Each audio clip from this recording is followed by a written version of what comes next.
Guys, അപ്പോൾ വീഡിയോയിലേക്ക് പോകുന്നതിന് മുമ്പ് നിങ്ങൾ എപ്പോഴും കമന്റ് ആയിട്ട് ചോദിക്കുന്നതാണ് ഡ്രാഗൺ ബോൾ AF, കാക്കുമി, ഹക്കായി ഇതിന്റെയൊക്കെ നെക്സ്റ്റ് പാർട്ട് എവിടെയെന്ന്. അതിനെപ്പറ്റിയുള്ള കാര്യങ്ങളൊക്കെ ഈ ഒരു വീഡിയോയുടെ അവസാനം ഞാൻ പറയാം. അപ്പോൾ ഈ ഒരു വീഡിയോ എന്നത് ഡ്രാഗൺ ബോൾ ഷിപ്പുഡൻ എന്ന ഫാൻമെയ്ഡ് മാങ്കയുടെ പാർട്ട് 7 ആണ്. എപ്പോഴും പറയുന്നത് പോലെ വീഡിയോ ലൈക്ക് ചെയ്യാത്ത കൂട്ടുകാർ ഒന്ന് ലൈക്ക് ചെയ്തേക്ക്. അപ്പോൾ ഒട്ടും സമയം കളയാതെ ഡയറക്റ്റ് വീഡിയോയിലേക്ക് പോകാം.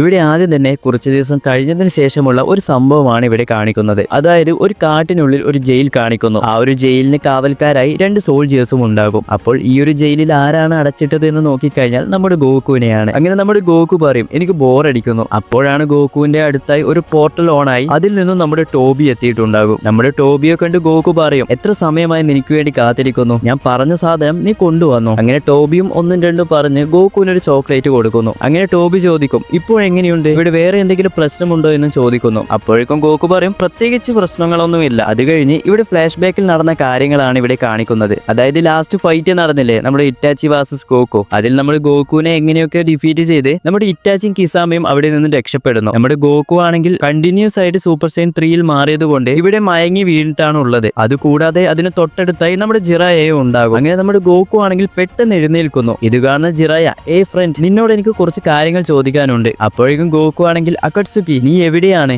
എന്റെ ഡ്രസ്സിനൊന്നും ഒരു ഡാമേജും സംഭവിച്ചിട്ടില്ലല്ലോ, ഞാൻ സൂപ്പർ സൈൻ 3ലൊക്കെ മാറിയതാണല്ലോ എന്നൊക്കെ പറഞ്ഞ് ഫുൾ കൺഫ്യൂഷൻ ആയിട്ടാണ് ഉണ്ടാവുക. അപ്പോഴേക്ക് ജിറയ ഹലോ ഞാൻ ഒരാൾ ഇവിടെ ഇരിക്കുന്നത് നിങ്ങൾ കാണുന്നില്ല എന്ന് ചോദിക്കുന്നു. എന്നിട്ടും നമ്മുടെ ഗോകു ആണെങ്കിൽ ജിറയെ മൈൻഡ് ആക്കുന്നില്ല. നമ്മുടെ ഗോകുവിനാണെങ്കിൽ മുഴുവൻ കൺഫ്യൂഷൻ ആയിട്ടാണ് ഉള്ളത്. ഞാൻ ഫീമെയിൽ ഗോകുവിന്റെ കൂടെ ഫൈറ്റ് ചെയ്തല്ലോ, ഫൈറ്റിൽ ഇവിടെ വലിയൊരു ഇമ്പാക്റ്റും ഉണ്ടായിട്ടുണ്ട്, എന്നാൽ ഈ ഒരു സ്ഥലങ്ങളൊക്കെ കാണുമ്പോൾ ഇവിടെ ഒന്നും നടക്കാത്ത രീതിയിലാണല്ലോ ഉള്ളത്. അപ്പോഴേക്ക് ജിറയ പിന്നെയും ചെറുക്ക നീ പറയുന്നത് കേൾക്കുന്നുണ്ടോ. അങ്ങനെ ഒരുവിധം നമ്മുടെ ഗോകു ജിറയെയും കാണുന്നു. അങ്ങനെ ജിറയെ കണ്ട ഗോകു നിങ്ങളെ ഞാൻ എവിടെയോ കണ്ടിട്ടുണ്ട് എന്ന് പറയുമ്പോൾ നമ്മുടെ ജിറയാണെങ്കിൽ ഒരു ഫോട്ടോ കാണിച്ചു കൊടുത്ത് ഇത് ാണോ എന്ന് ചോദിക്കുന്നു. എന്നാൽ ഈ ഒരു ഫോട്ടോ മറ്റൊന്നുമല്ല നമ്മുടെ സുനാടെ ഗോകുവിന് കൊടുത്ത ആ ഒരു ജിറയുടെ ഫോട്ടോ ആണ്. അപ്പോഴേക്കും ഗോകുവിന് ജിറയെ മനസ്സിലായി. ജിറയ ഇത് നിങ്ങളാണോ? അപ്പോഴാണ് ഒട്ടും പ്രതീക്ഷിക്കാതെ ഗോകുവും ജിറയെയും ചുറ്റി 5 കാഗേസ് അവിടെ എത്തിയിട്ടുണ്ടാകും. കസ്റ്റഗിയായിട്ടുള്ള ഗാറ പറയും നമ്മൾ എല്ലാവരും വന്നത് ഒരൊറ്റ ലക്ഷ്യത്തിനാണെന്ന് തോന്നുന്നു. അപ്പോൾ തന്നെ റൈക്കാഗെ പറയും ഈ ഒരു വേൾഡിൽ എന്താണ് സംഭവിക്കുന്നത്, ആരെങ്കിലും ഒന്ന് പറഞ്ഞതാ. അപ്പോഴേക്കും ജിറയ പറയും കുറച്ച് സമാധാനപ്പെട് റൈക്കാഗെ, നമ്മൾ അക്കട്സുക്കിയുടെ കൂടെ ജസ്റ്റ് ഒന്ന് ഫൈറ്റ് ചെയ്തതാണ്. ഇത് കേട്ട് റൈക്കാഗെ പിന്നെയും പറയും അതൊന്നും എനിക്കറിയേണ്ട ആവശ്യമില്ല, ഒരു ഭയങ്കരമായിട്ടുള്ള ഒരു ചാക്ര എവിടെ നിന്നാണ് വന്നത്.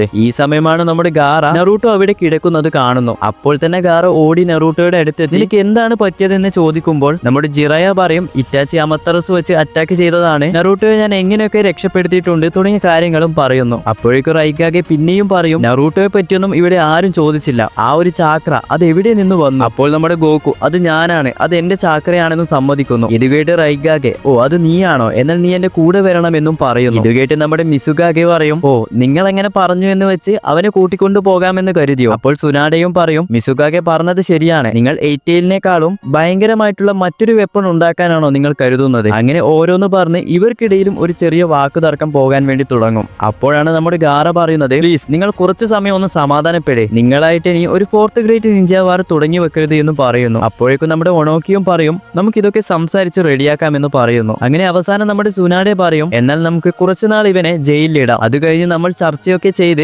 അവസാനം ഒരു തീരുമാനത്തിൽ എത്താമെന്നും പറയുന്നു. ബാക്കിയുള്ളവരെല്ലാവരും അതിന് സമ്മതിക്കുകയും അവസാനം റൈക്കാകെയും വേറെ വഴിയില്ലാതെ ഓക്കെ എന്നും പറയുന്നു. അപ്പോൾ തന്നെ നമ്മുടെ സുനാഡെ ആണെങ്കിൽ യാമോട്ടോയെ വിളിച്ച് നമ്മുടെ യാമോട്ടോ സെൻസെ ആണെങ്കിൽ തന്റെ വുഡ് സ്റ്റൈൽ വെച്ച് ഒരു പ്രിസൺ തന്നെ ഇവിടെ ക്രിയേറ്റ് ചെയ്യുന്നു. ബാക്കിയുള്ള കാഗേസ് ഒക്കെ ഇത് ഞെട്ടി ഇത് ഫസ്റ്റ് ഹൊക്കായുടെ ജുറ്റ്സു അല്ലേ എന്നൊക്കെ പറയാൻ വേണ്ടി തുടങ്ങുന്നു. ഈ സമയം നമ്മുടെ സുനാഡെ ആണെങ്കിൽ ഗോകുവിന്റെ അടുത്ത് പോയി ഗോകു എന്നോട് ക്ഷമിക്കണം, കുറച്ചുനാൾ നീ ഈ ഒരു പ്രിസണിൽ നിൽക്കണം, ഞാൻ എങ്ങനെയെങ്കിലും നിന്നെ രക്ഷപ്പെടുത്താം, നീ എന്നെ വിശ്വസിക്കൂ എന്ന് പറയുന്നു. അങ്ങനെ സുനാഡെ പറഞ്ഞത് കൊണ്ട് ശരി ഓക്കെ എന്നും നമ്മുടെ ഗോകു പറയുന്നു. അങ്ങനെ ഇതൊക്കെ കഴിഞ്ഞാണ് നമ്മുടെ ടോബിയും ഗോകുവും തമ്മിൽ സംസാരിക്കുന്നത്. അങ്ങനെ നമ്മുടെ ഗോകു പറയും ഞാൻ ഒരുപാട് മാസമായി ഇവിടെ നിൽക്കുന്നു, സുനാഡെ എന്നെ പുറത്തിറക്കാമെന്ന് പറഞ്ഞിട്ട് ഒന്നും നടക്കുന്നില്ല, ടോബി ഞാൻ റെഡിയാണ്, നീ പറഞ്ഞതുപോലെ ആ ഒരു സീക്രട്ട് പ്ലേസിലേക്ക് പോകാമെന്ന് പറയുന്നു. അപ്പോൾ ടോബി പറയും എന്ത് ആ ഒരു ഡൈമെൻഷനിലേക്കോ. അപ്പോൾ ഗോകു പിന്നെയും പറയും നിനക്ക് എന്നെ വീട്ടിലേക്ക് കൊണ്ടുവിടാൻ കഴിയില്ലേ. ടോബി പറയും കഴിയും, അതിനുള്ള ചാൻസ് കൂടുതലാണ്. അപ്പോഴാണ് ടോബി ചോദിക്കുന്നത് ചോദിക്കുന്നത്, അല്ല നീയല്ലേ പറഞ്ഞത് ഇവിടെ നിന്നും പോകുന്നില്ല എന്ന്, ഇപ്പോൾ പിന്നെ എന്തു പറ്റി? അപ്പോൾ നമ്മുടെ ഗോകു പറയും, ശരിയാണ്, ഞാൻ ഇവിടെ നിന്നും പോകുന്നില്ല എന്നാണ് കരുതിയിരുന്നത്. എന്നാൽ ഞാൻ ഇവിടെ നിൽക്കുന്നത് മറ്റുള്ളവർക്കൊരു ആപത്താണ്. ഞാൻ ഇവിടെ നിന്ന് പോകുന്നതാണ് നല്ലത്. ടോബി പറയും, ഓക്കെ, നിന്റെ ഇഷ്ടം പോലെ നടക്കട്ടെ, പക്ഷെ എന്ത് സംഭവിച്ചാലും ഞാൻ അതിന് ഉത്തരവാദിയല്ല എന്നും പറയുന്നു. അപ്പോൾ തന്നെ ഗോകു പറയും,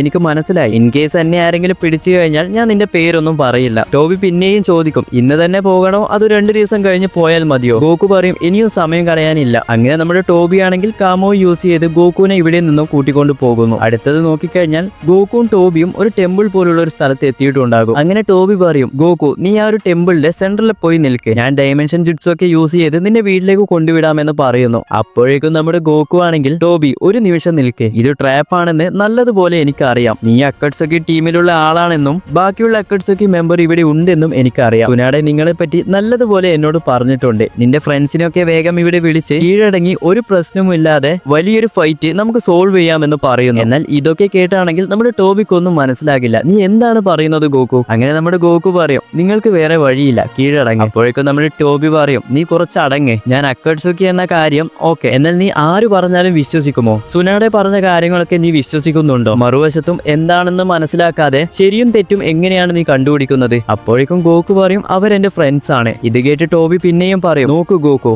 നീ ഈ ഒരു വേൾഡിൽ പുതിയതായിട്ട് വന്ന ഒരാളാണ്. ആരാണ് ശരി പറയുന്നത് തെറ്റ് പറയുന്നത് എന്ന് നിനക്ക് കണ്ടുപിടിക്കാൻ കഴിയില്ല, നിനക്കത് അറിയില്ല. അപ്പോൾ പിന്നെയും ഗോകു പറയും, ഞാൻ എന്റെ ഫ്രണ്ട്സിനെയാണ് എപ്പോഴും വിശ്വസിക്കുന്നത്. അപ്പോൾ നമ്മുടെ ടോബിക്കും അതായത് ഒബീറ്റോക്കും കാര്യങ്ങൾ മനസ്സിലാകും. ഇവനോട് ഇനി പറഞ്ഞു നിന്നിട്ട് കാര്യമില്ല, ഫൈറ്റിന് വേണ്ടി റെഡിയായിരിക്കാം. ഗോകു ആദ്യം തന്നെ തന്റെ കീ എനർജി ഒന്ന് ചാർജ് ചെയ്യും. ഈ സമയം തന്നെ മറ്റ് അക്കട്സുക്കി മെമ്പർ ഗോകുവിനെ അടുത്ത് എത്തിയിട്ടുണ്ടാകും. അതായത് പെയിൻ, ബ്ലാക്ക് സെറ്റ്സു, ഹിഡാൻ, കാഗസു, സസോരി, കിസാമെ, ഇറ്റാച്ചി എല്ലാവരും തന്നെ. ആദ്യം തന്നെ ഹിഡാൻ പറയും, നമ്മുടെ പ്ലാൻ ഫെയിലായി, അവൻ കുറച്ച് സ്മാർട്ട് ആണ്. ഇത് കേട്ട് നമ്മുടെ പെയിൻ പറയും, അവൻ സ്മാർട്ട് ഒന്നുമല്ല, നിഞ്ചി ആരാണെന്നും നിഞ്ചിയുടെ കഴിവുകൾ എന്താണെന്നും ഞാൻ കാണിച്ചു കൊടുക്കാം എന്നും പറഞ്ഞ് ഇറ്റാച്ചി തുടങ്ങി എന്ന് പറയുന്നു. ഇവിടെ ഇറ്റാച്ചി ആണെങ്കിൽ പറന്നു വന്ന് ഫയർ സ്റ്റൈൽ ജുട്സു യൂസ് ചെയ്ത് അറ്റാക്ക് ചെയ്യുമ്പോൾ ഗോകു ആ ഒരു ഫയർ സ്റ്റൈൽ ജുട്സു കൈ കൊണ്ട് വീശി കളയുന്നു. ഈ സമയം നമ്മുടെ ഡെയ്തറെ ആണെങ്കിൽ അവന്റെ ബോംബ് ടെക്നിക് ഒക്കെ വെച്ച് ഗോകുവിന്റെ ചുറ്റുമായി ബ്ലാസ്റ്റ് ചെയ്യിപ്പിക്കുന്നു. എന്നാൽ നമുക്കറിയാം ഗോകുവിന് ഒന്നും തന്നെ സംഭവിക്കുന്നില്ല. ഗോകു ആണെങ്കിൽ ഇതൊക്കെ ഒരു ടെക്നിക് ആണോ എന്ന് പറഞ്ഞ് ബോറടിക്കാൻ വേണ്ടി തുടങ്ങും. അപ്പോഴാണ് ആ ഒരു മിസ്റ്റിന്റെ പുറകിൽ നിന്നും ഒരാൾ ഗോകുവിന്റെ അടുത്തേക്ക് എത്തിയിട്ടുണ്ടാകും.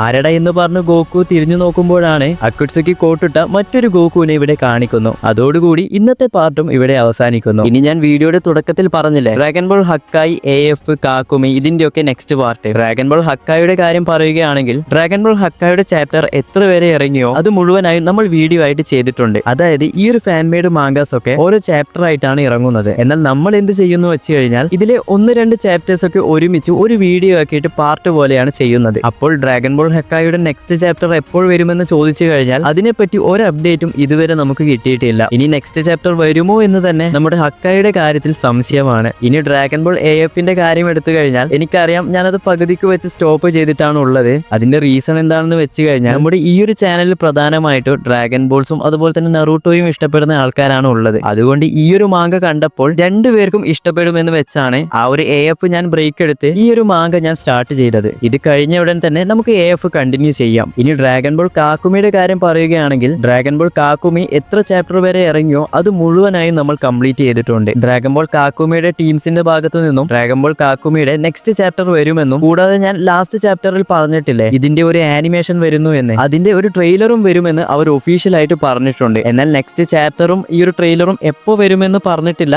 എന്നാൽ കൺഫേം ആയിട്ടും വരും. ഞാൻ സത്യം പറഞ്ഞാൽ ഡ്രാഗൺ ബോൾ കാക്കുമിക്ക് വേണ്ടി കട്ട വെയിറ്റിംഗ് ആണ്. അതുപോലെ തന്നെ ഡ്രാഗൺ ബോൾ കാക്കുമിയുടെ ടീമിന് അത്യാവശ്യം ഫണ്ടും കാര്യങ്ങളൊക്കെ കിട്ടിയിട്ടുണ്ട്. നമ്മുടെ നെറൂട്ടോ കാർഡ്സ്, ഡ്രാഗൺ ബോൾ കാർഡ്സ് ഒക്കെ പറഞ്ഞിട്ടുള്ള സംഭവമില്ലേ, അതുപോലെ തന്നെ ഡ്രാഗൺ ബോൾ കാക്കുമിക്ക് വേണ്ടിയിട്ട് സ്പെഷ്യൽ ആയിട്ടുള്ള കാർഡ്സും കാര്യങ്ങളൊക്കെ ഉണ്ട്. അതായത് ഈ ഒരു ഡ്രാഗൺ ബോൾ കാക്കുമി ഒരു ഫാൻ മെയ്ഡ് മാങ്കയാണെന്ന് പറഞ്ഞ് ആരും തള്ളിക്കളയരുത്. ഇതിന്റെ സ്റ്റോറി ആണെങ്കിലും അതായത് ഈ ഒരു കാക്കുമിയുടെ ടീം അത്യാവശ്യം നല്ല രീതിയിൽ ഇതിന്റെ പുറകിൽ എഫേർട്ട് ചെയ്യുന്നുണ്ട്. അതുപോലെ നമ്മൾ ചെറിയൊരു Q&A വീഡിയോ ചെയ്താലോ എന്ന് വിചാരിക്കുന്നുണ്ട്. നമ്മൾ എന്തായാലും നാളെയോ മറ്റന്നാളോ ആയിട്ട് ഒരു ചെറിയ കമ്മ്യൂണിറ്റി പോസ്റ്റ് ഇടാം. അതിൽ നിങ്ങൾക്ക് വേണ്ട കാര്യങ്ങളൊക്കെ കമന്റ് ആയിട്ട് പറയുക. അപ്പോൾ ഈ ഒരു വീഡിയോയും ഇത്ര മാത്രമേ ഉള്ളൂ. വീഡിയോ ഇഷ്ടപ്പെട്ടാൽ ലൈക്ക് ചെയ്യാനും ചാനൽ ഇഷ്ടപ്പെട്ട് സബ്സ്ക്രൈബ് ചെയ്യാനും മറന്നു പോകരുത്. അടുത്തൊരു വീഡിയോയുമായി പിന്നെ വരാം.